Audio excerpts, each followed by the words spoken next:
आप 2 घंटे इंतजार कर रहे हैं, आपको अपमानित जरूर लगा होगा, लेकिन आप दशकों से एक अपने बच्चों के लिए अच्छी व्यवस्था बने उसका इंतजार कर रहे हैं, उसमें आपको कोई अपमान नहीं लग रहा। 4% के ब्याज के दर पर अगर महिलाओं को पैसा उपलब्ध करा दिया जाए तो यहाँ घर घर महिलाएं कुछ ना कुछ रोजी रोजगार कर पाएंगी।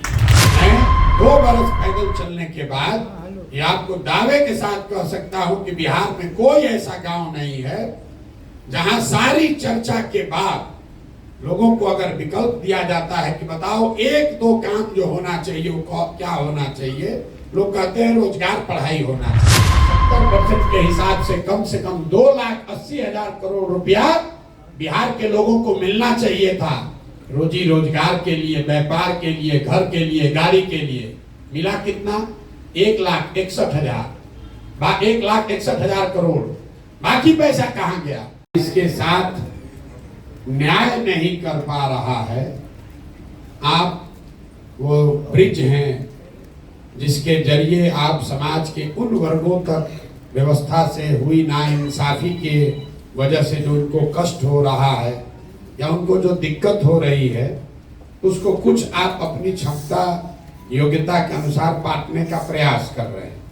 मैं सिविल सोसाइटी की भूमिका ऐसे ही देखता हूं। हम खुद सिविल सोसाइटी में 10 बरस तक काम किए। हमने अपने जीवन की शुरुआत ही संयुक्त राष्ट्र संघ से की है और 10 बरस तक स्वास्थ्य और शिक्षा के क्षेत्र में बहुत काम किया। बहुत काम मतलब बहुत बड़ा कुछ नहीं किया, रात दिन वही करते थे, उसी से जीविका चलती थी। यहाँ भी किए, अमेरिका में भी रहे, उसके बाद अफ्रीका में भी हमने 5 साल काम किया। तो पीछे एक जो सज्जन उठकर बोल रहे थे और आप लोग सब टॉलरेंस की बात करने वाले लोग, देखिए कथनी और करनी में कितना फर्क है। टॉलरेंस पर बड़ा बड़ा लेक्चर देने वाले सिविल सोसाइटी के लोग, आपका साथी एक पीछे से खड़ा होकर बोल रहा है कि भैया सब एनजीओ बंद कर देना चाहिए, इतना अच्छा व्यवस्था हो कि एनजीओ काम न करे, तो 2 मिनट में यहां से हुटिंग जारी हो गई। आप अंदाजा लगाइए कि जो सत्ता में बैठता है उसका दिमाग क्यों खराब हो जाता है, क्योंकि टॉलरेंस जितना आप भी वहां सत्ता में बैठिएगा कुर्सी पर, आपको भी किसी का दूसरा मत सुनने का दम नहीं। आप वही सुनना चाहते हैं जो आप सुनना चाहते हैं, दूसरे पर दोष देना बहुत आसान है।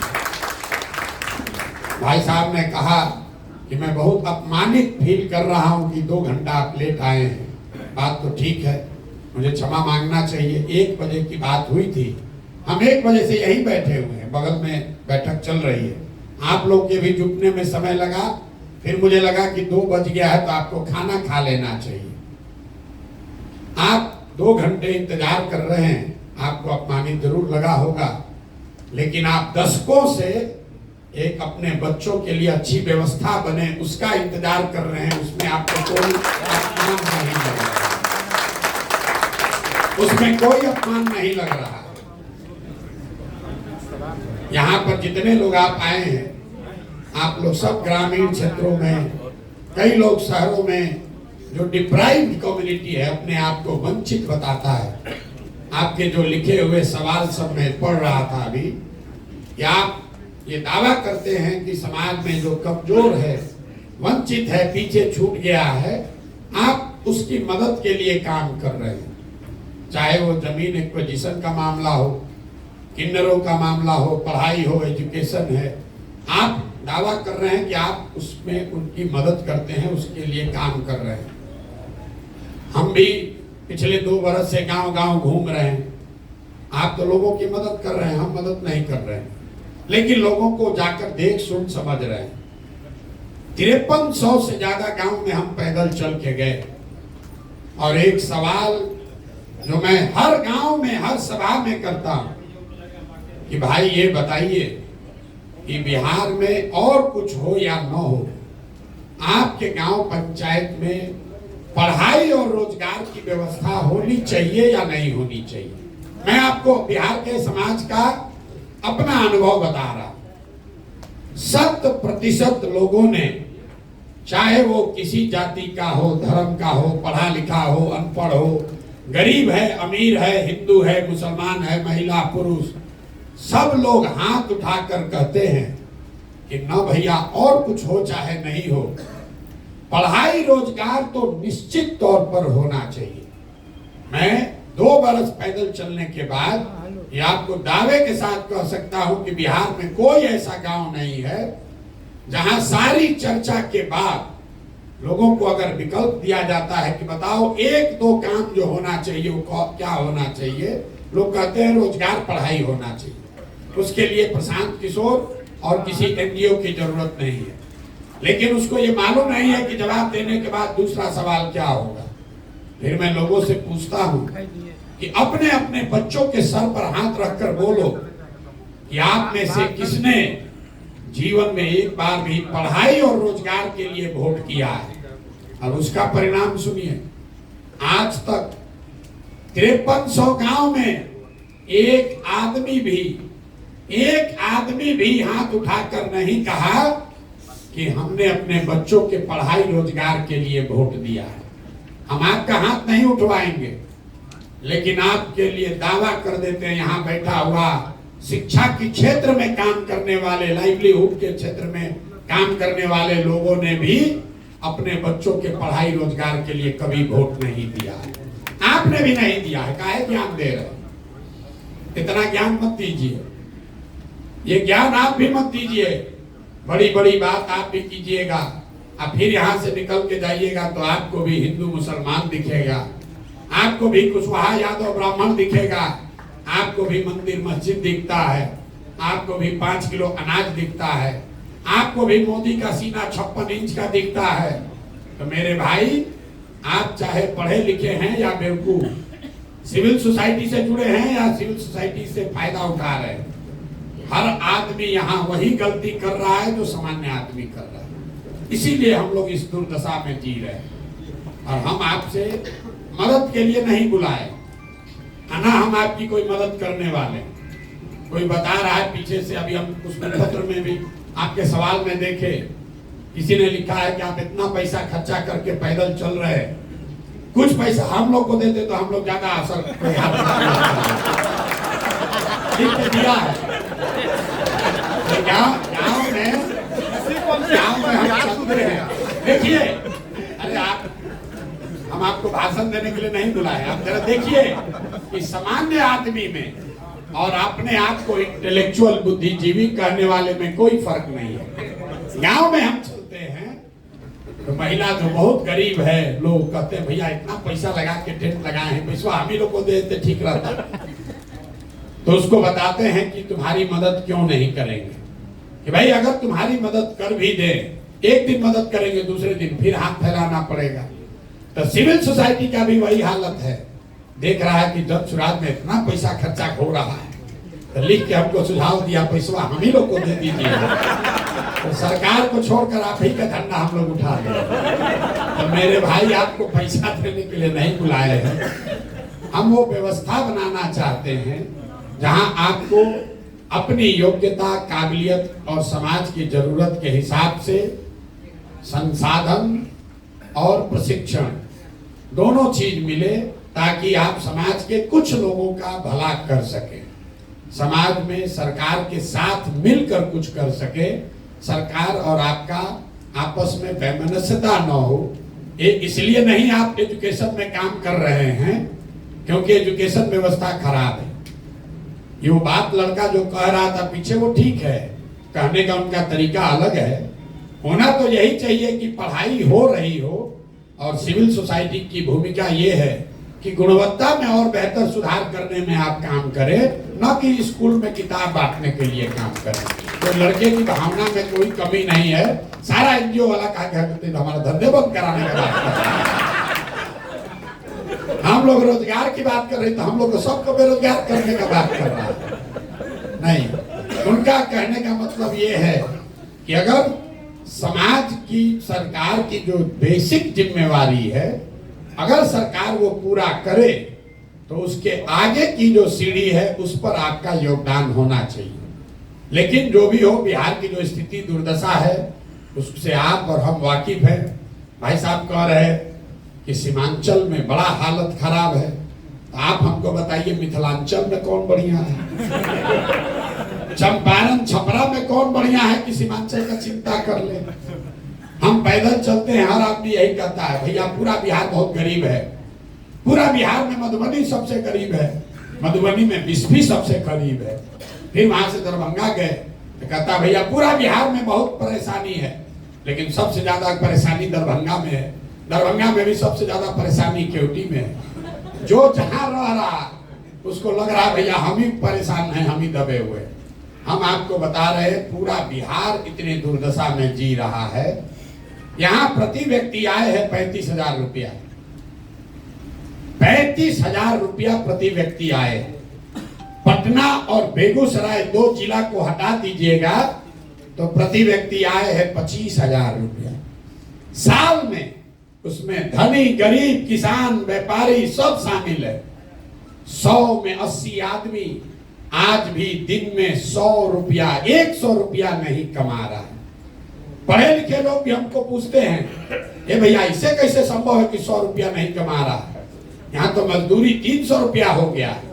उसको बताते हैं कि भाई एक परिवार में एक आदमी मजदूर है, पति पत्नी बाल बच्चा लेकर 5 आदमी है, मजदूरी एक कर रहा है। अगर 300 रुपया भी मिला तो दिन में उसको 60 रुपया हुआ, और 30 दिन उसको मजदूरी नहीं मिल रही है। मजदूरी मिली 15 दिन तो प्रति व्यक्ति कितना हुआ? 30 रुपया। 100 में 80 आदमी बिहार में 100 रुपया भी प्रतिदिन नहीं कमा रहा है।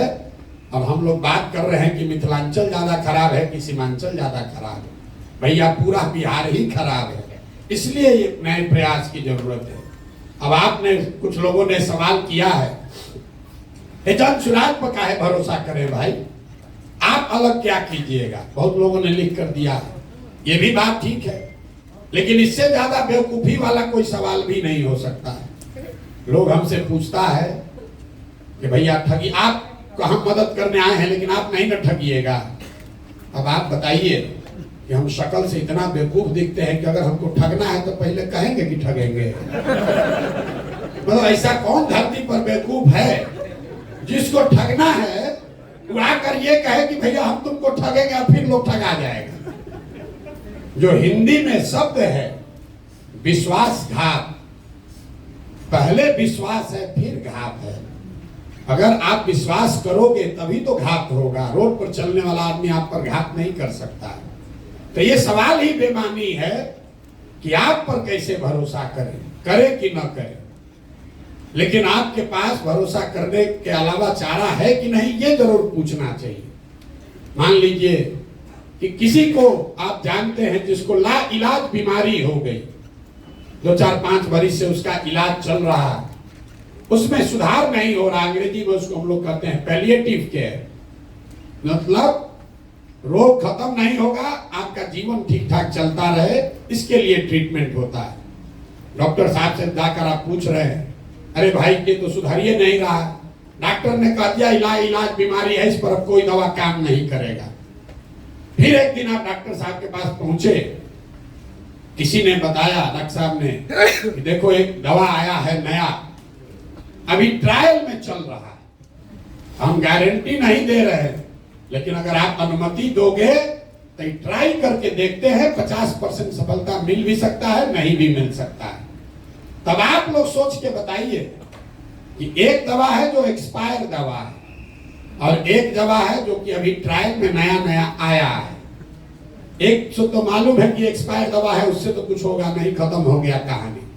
लेकिन जो ट्रायल में दवा आया है 50% चांस है वो सही भी हो सकता है, गलत भी हो सकता है। तो आप सारे बुद्धिजीवी लोग मिलकर क्या निर्णय लेंगे कि भैया चलो कम से कम 50% तो चांस है, तो जब सुराज वही 50% चांस है, क्योंकि जो यहाँ पहले से व्यवस्था है वो तो पूरा एक्सपायर है। अरे जिस राज्य में थोड़ा बहुत विकास होता वहां पर अगर कोई नया दल बनाए तो ये समाज का पूछना लाजमी है कि भाई हम इनको छोड़कर आपको क्यों दें। बिहार के आदमी को तो पूछना ही नहीं चाहिए, क्योंकि आपके पास तो कुछ है नहीं है।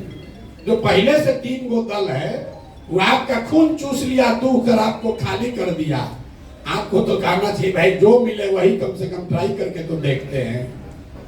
तो जन सुराज हम आपको ये गारंटी नहीं दे सकते हैं कि हम ही सही हैं, लेकिन इतना जरूर बता सकते हैं कि जो पहले से यहाँ 3 गो दल चल रहा है, जो व्यवस्था है, उसके मुकाबले इसमें जरूर कुछ बेहतर की संभावना हो सकती है।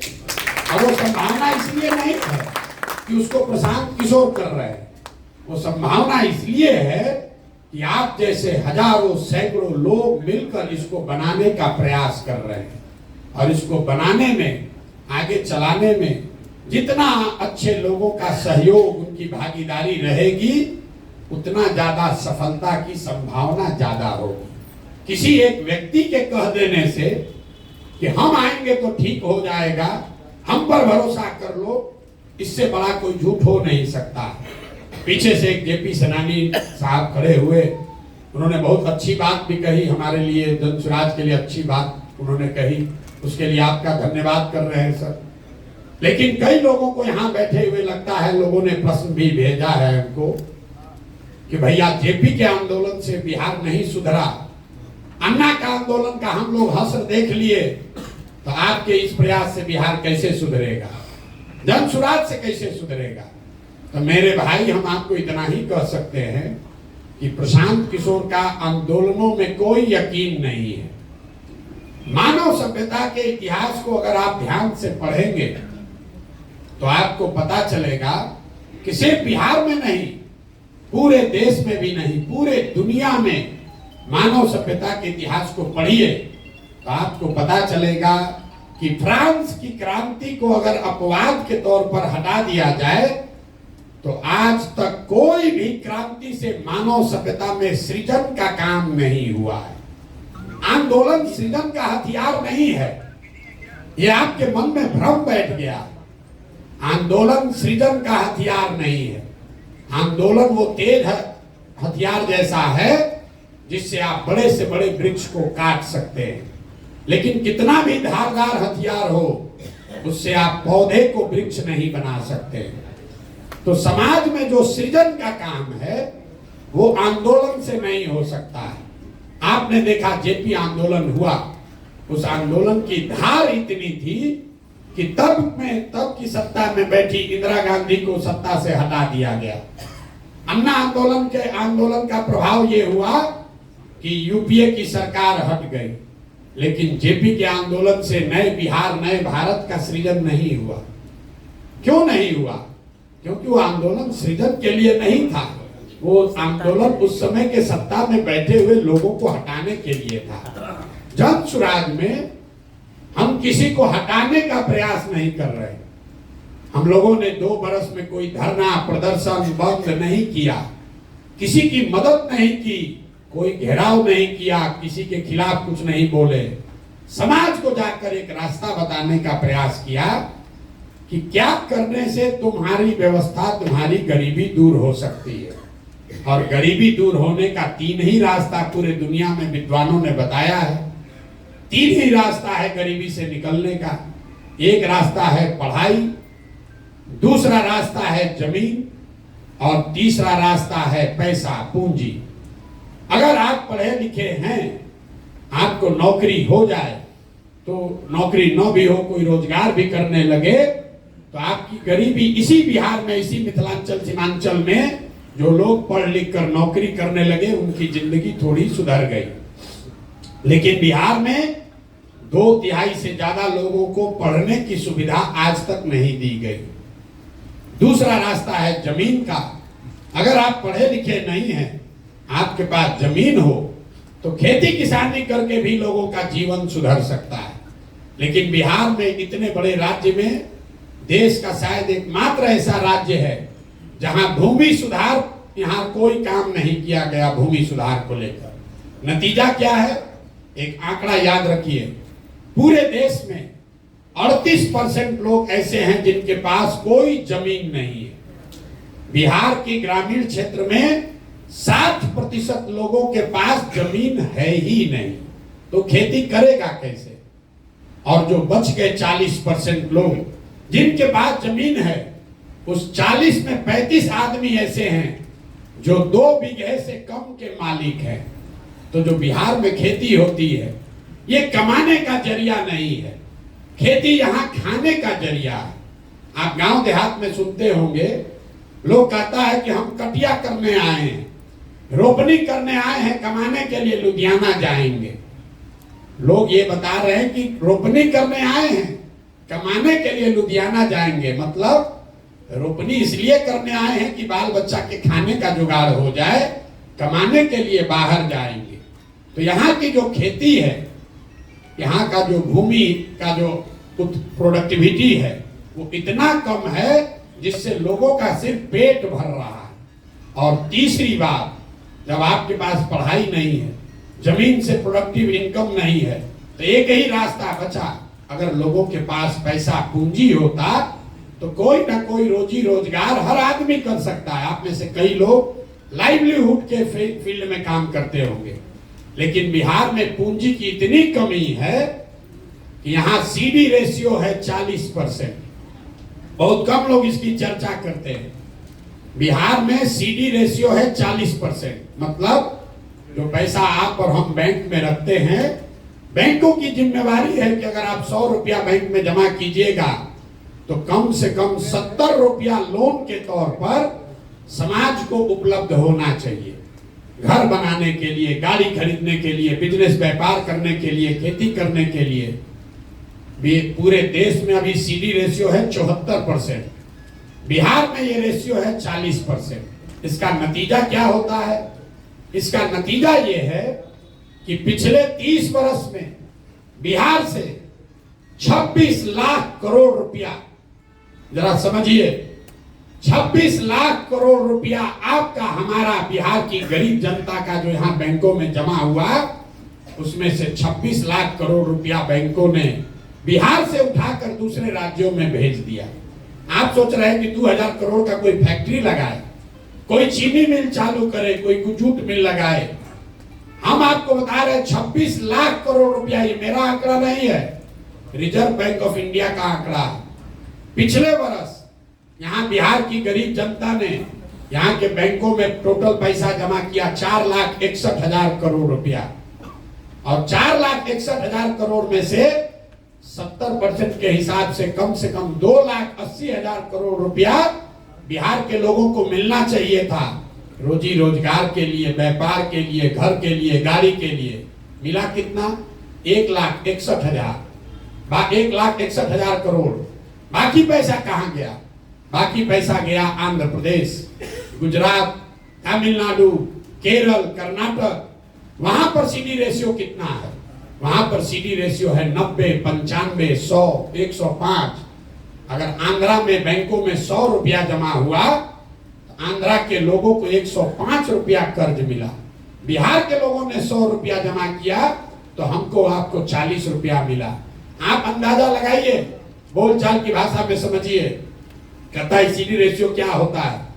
अगर आप जितने लोग आए हैं सबके पास मोटरसाइकिल, कार होगा, लेकिन अगर बैंक से आपको गाड़ी, मोटरसाइकिल के लिए लोन न मिले तो 90% आदमी गाड़ी, मोटरसाइकिल नहीं खरीद पाएगा। सबका लोन से ही आप मोटरसाइकिल खरीदे होंगे। वो पूंजी की उपलब्धता है कि आपके पास मोटरसाइकिल का ओनरशिप बढ़ा। जब पहले मोटरसाइकिल के लिए लोन नहीं मिलता था, गांव में 4 को 5 को मोटरसाइकिल था, अब हर महीने 1500 रुपया दीजिएगा, मोटरसाइकिल मिल जाता है। तो लोन की उपलब्धता, पूंजी की उपलब्धता से लोगों की लाइवलीहुड बढ़ी, उनकी मोबिलिटी बढ़ी। आप अंदाजा लगाइए, अगर 2.5 लाख करोड़ रुपया हर साल एक्स्ट्रा मिलने लगता तो कितने लोग अपना घर बड़ा बनाते, कितने लोग नई गाड़ियां खरीदते, कितने लोग नया रोजी रोजगार करते। यहाँ बहुत लोग अनुभवी बैठे हुए हैं। हम लोग के पिताजी के टाइम में जब घर बनता था, साल भर आप काम कीजिए, पैसा बचाइए, उसके बाद आदमी 2 कमरा बनाता है, फिर बेटा का ब्याह लगा करता है, इस पर पैसा जुगाड़े हैं, लिंटर करेंगे। लेकिन वही HDFC, स्टेट बैंक अगर आपको 20 लाख रुपया लोन दे दे तो आप पूरा घर बना लेते हैं और फिर EMI से पैसा वापस करते हैं। ये पूंजी की ताकत है। बिहार में गरीबी का मुख्य कारण यह है कि यहाँ गरीबी से निकलने के तीनों रास्ते जो आपके काम से जुड़ा हुआ है, शिक्षा, जमीन और पूंजी, इस तीनों की उपलब्धता नहीं होने की वजह से लोग गरीब हैं। और लोगों को लग रहा है सरकारी नौकरी, लोग यहाँ देखिए बहस क्या चल रहा है कि 10 लाख नौकरी देगा कि नहीं देगा।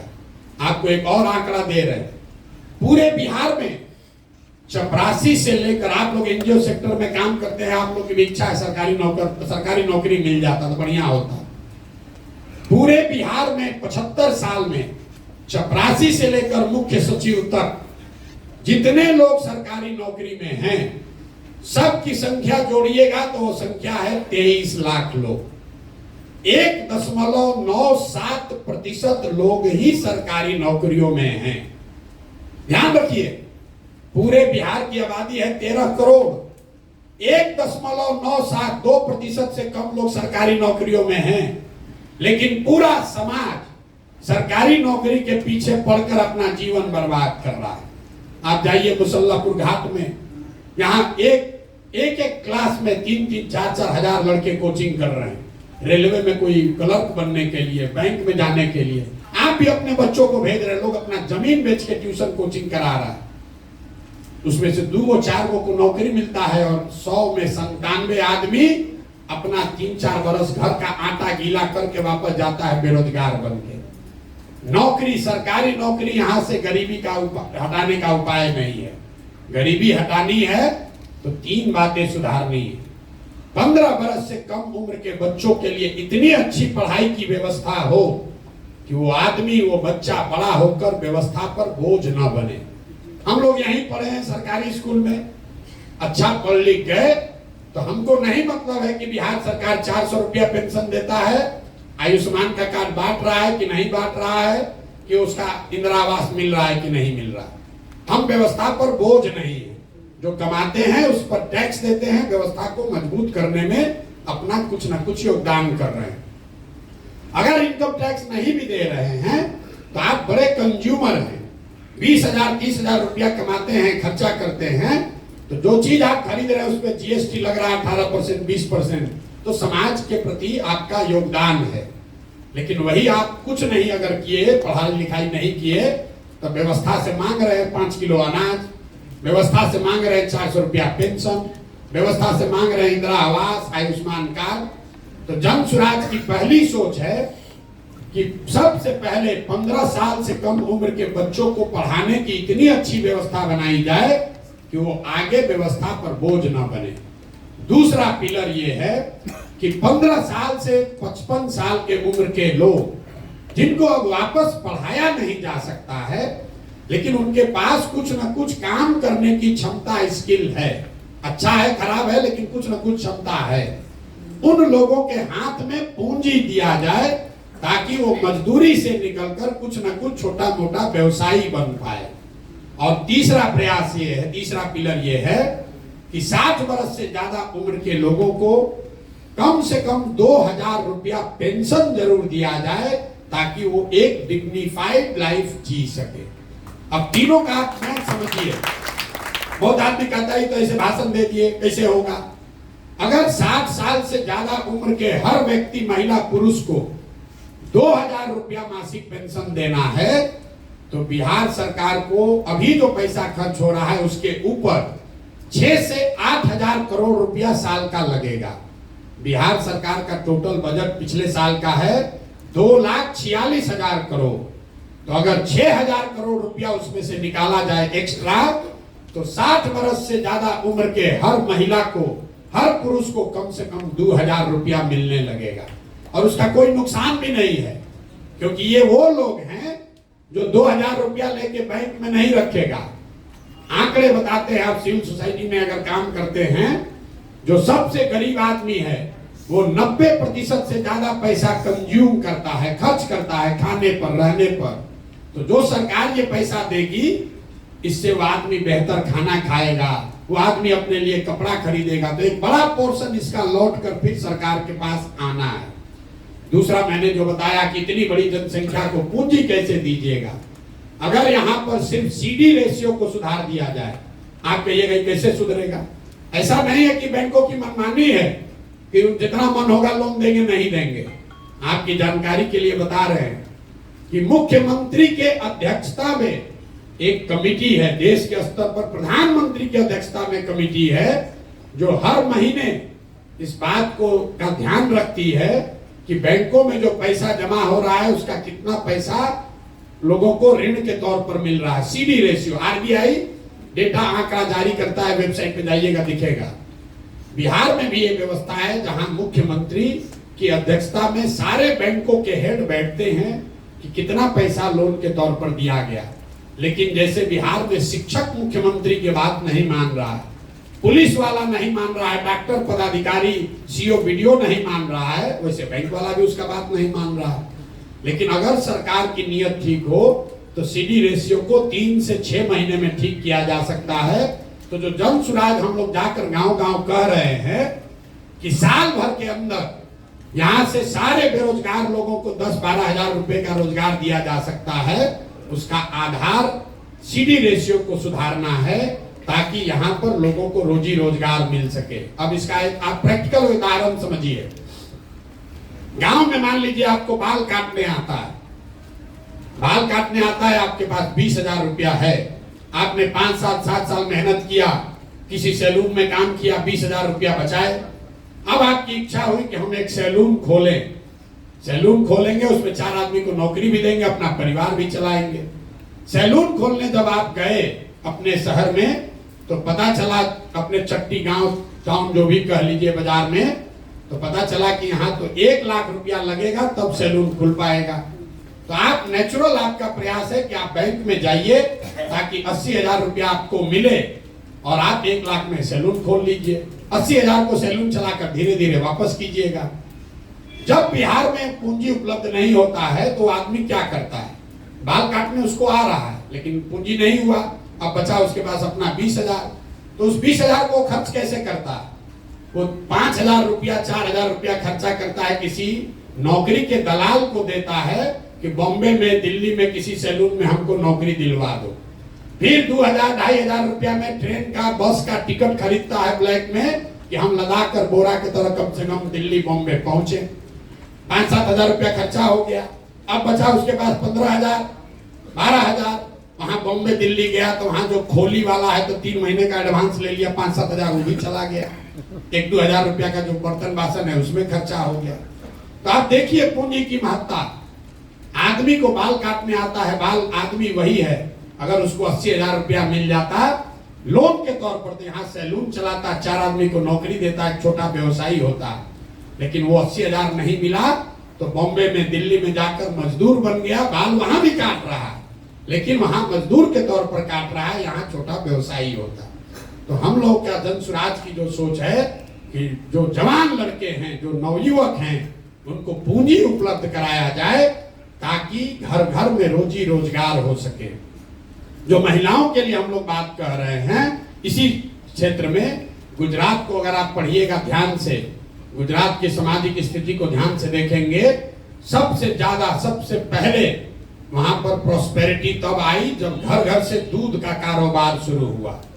यहाँ पर ये राय जी बैठे हुए हैं, कोऑपरेटिव के हैं, आज आए मिलने सुधा के, तो कह रहे हैं भैया अमूल वाला आके सब कैप्चर कर रहा है बिहार में, सब अमूल के लोग आकर कैप्चर कर रहे हैं। तो हम लोग बात कर रहे थे कि अमूल जो आपको देश का बड़ा कोऑपरेटिव दिखता है, आप में से ज्यादातर आदमी नहीं जानते होंगे, गुजरात का एक जिला है बनासकांठा। बनासकांठा डेयरी, एक जिले का डेयरी इतना बड़ा है कि अमूल से भी दुगना बड़ा है।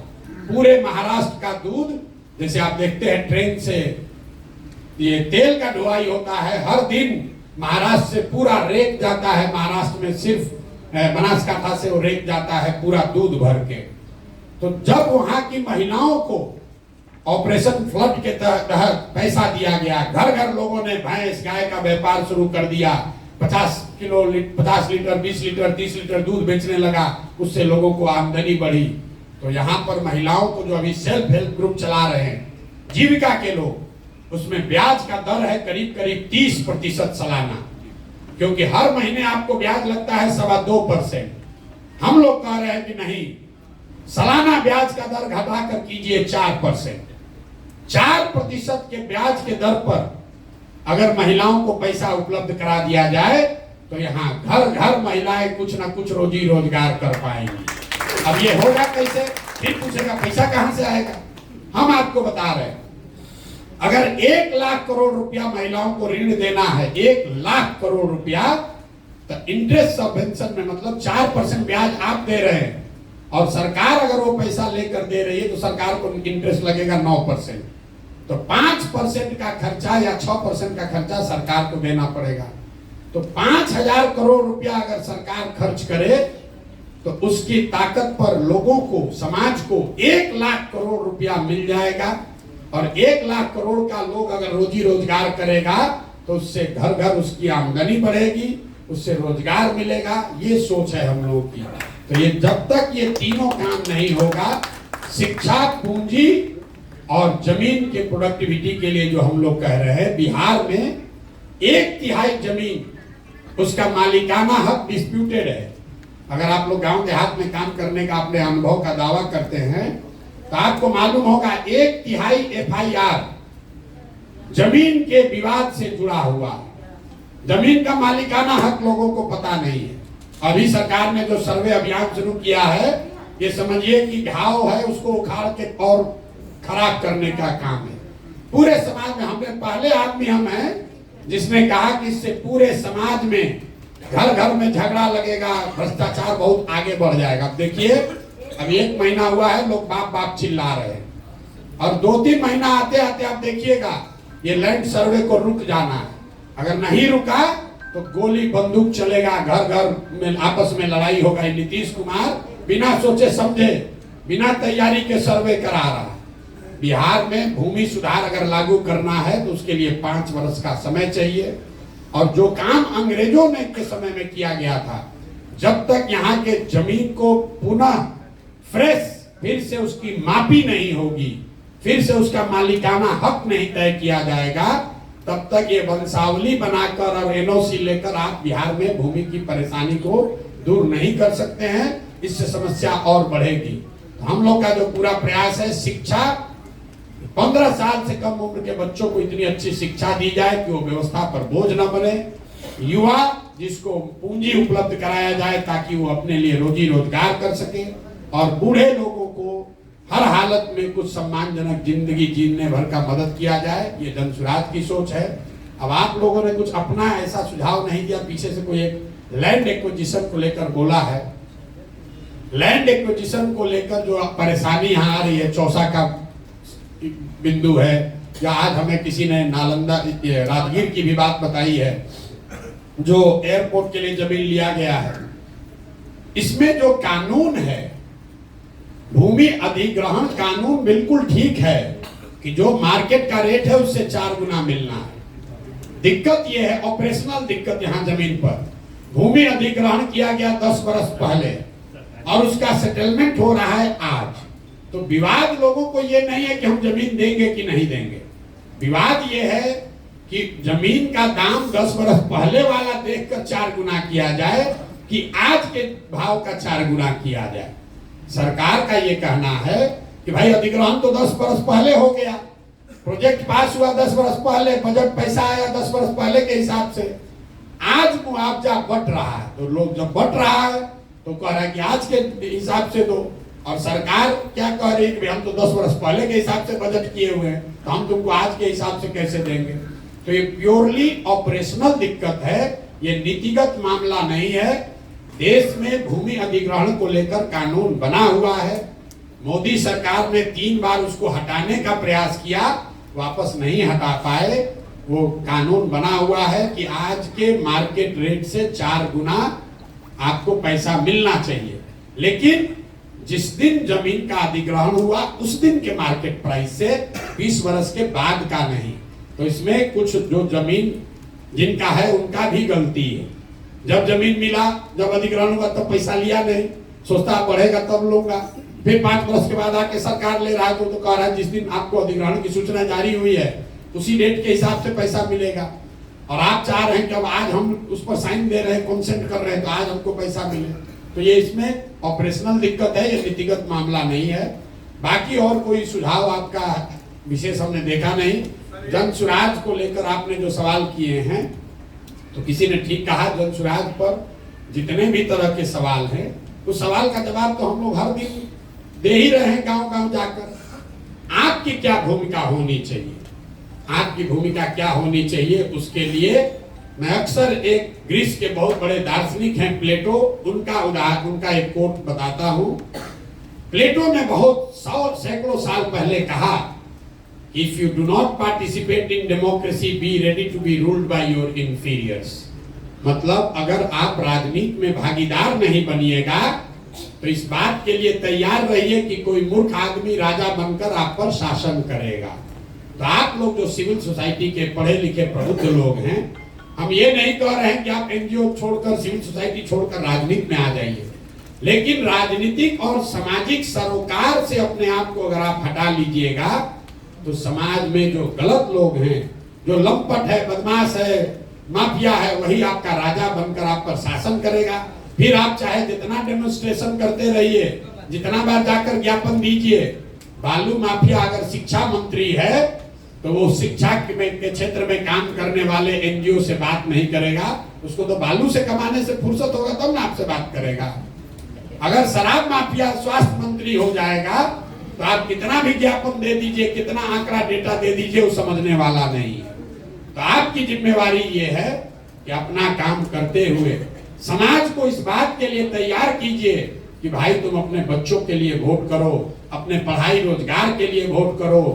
फिर मैं उसी आदमी की बात कहूंगा जो पीछे जिसके नाम पर आप लोग वोटिंग किए कि भैया हम एनजीओ चला रहे हैं, कितना दिन तुम्हारे बच्चा को पढ़ाएंगे। जब सरकार अच्छी बन जाएगी, अच्छा स्कूल होगा, तब सबके बच्चे अच्छा पढ़ेंगे। इसलिए अपने बच्चों के पढ़ाई के लिए वोट दो, बालू माफिया, शराब माफिया को वोट मत दो, जाति के नाम पर मत बिको।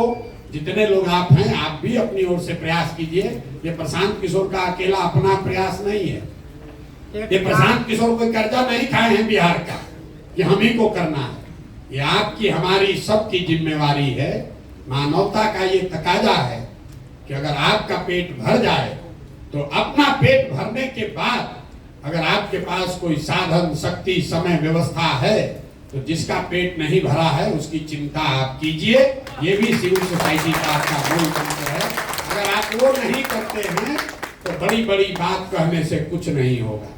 कुछ ना कुछ योगदान कीजिए, थोड़ा कम कीजिए, ज्यादा कीजिए। पैसा और समय ये किसी के पास अपने जरूरत से ज्यादा नहीं है। अंबानी के पास भी पैसा उसके जरूरत से ज्यादा नहीं है, तभी तो रोज बिजनेस कर रहे हैं।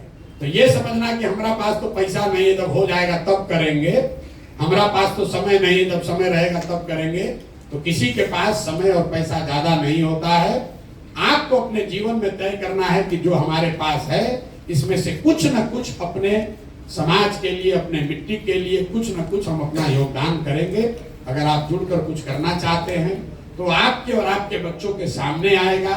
जो हम लोग हिंदू धर्म में भी कहते हैं, जो कुछ भी आप करते हैं वो आपके और आपके बच्चों को मिलना ही मिलना है, उससे कोई नहीं, उसके लिए किसी दलगत व्यवस्था की जरूरत नहीं है।